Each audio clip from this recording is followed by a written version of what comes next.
सोने के कटोरिया माँ दूध भात गोदिया का धैया पूत गोदिया का धैया पूत हो जसदा घुमरी घुमरी के खेला वही तो चंदा कबूला वही तो चंदा कबूला वही हो जसदा घुमारी घुमारी कई खेला मई तो चंदा कबूला मई तो चंदा कबूला मई हो।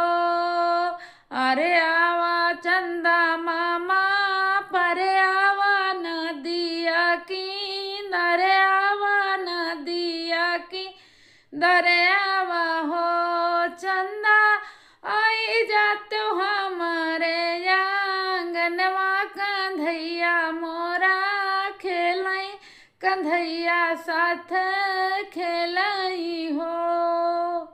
लाइक शेयर कमेंट जरूर की हो, बहुत मेहनत से गायन है।